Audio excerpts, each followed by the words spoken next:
scaly anteaters that have taken the internet by storm have become the world's most trafficked mammal, with 1 million slaughtered over the past decade. But where was it all headed?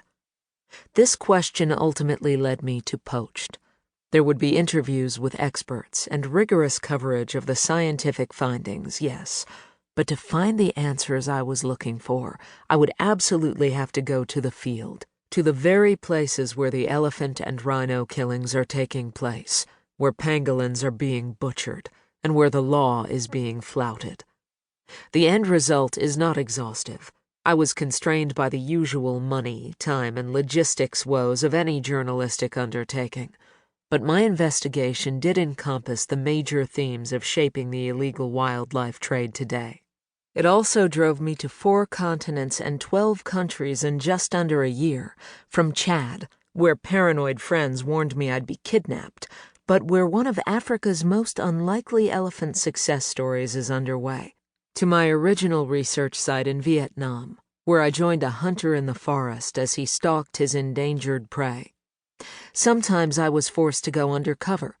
In China, I secured an offer of a bag of illegal pangolin scales in a dark side alley under the guise of helping my sister produce breast milk. But more often than not, I found that even criminals were willing to speak with me, including the Thai man sentenced to 40 years in a South African prison for plundering the nation's wildlife, who confessed to me, his voice shaking, that he's been abandoned by his boss and former collaborators, and the rhino horn user in Hanoi, who brought some along to dinner, never mind that it's highly illegal, and told me that he doesn't care if all rhinos go extinct, just before offering me a shot of ground horn mixed with alcohol. Going into this project, I thought I knew a thing or two about the illegal wildlife trade. I was shocked, though, by the amount I had to learn not only about trafficking itself, but about the conservation world, which is full of interpersonal drama and decades-long infighting. At times, I found myself despairing that corruption, bureaucracy, petty jealousies, and simple apathy will prevent us from making headway before it's too late. But then I'd meet yet another person who has given his or her life to this cause, and who has made a difference in spite of what seemed like insurmountable odds.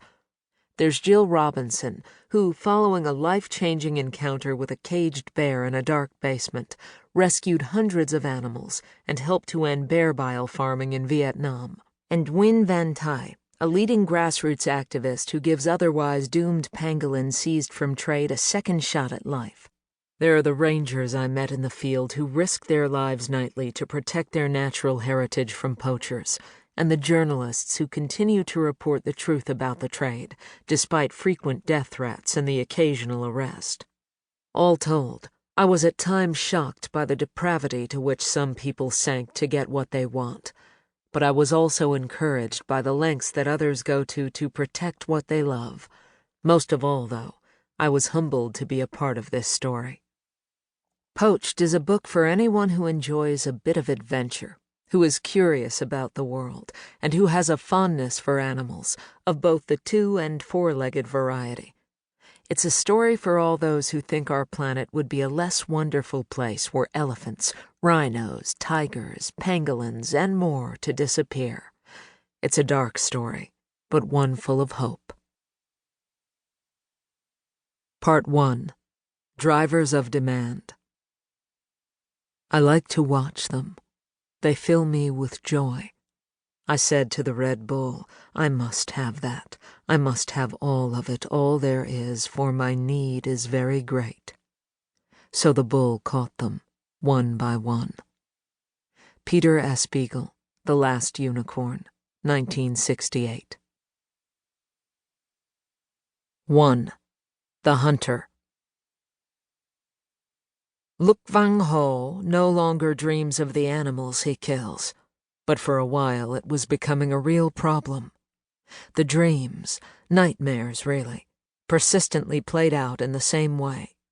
He'd catch an animal in the forest, and then several days later, someone or something, a very old man, a pig, the animal itself, would visit him in his sleep.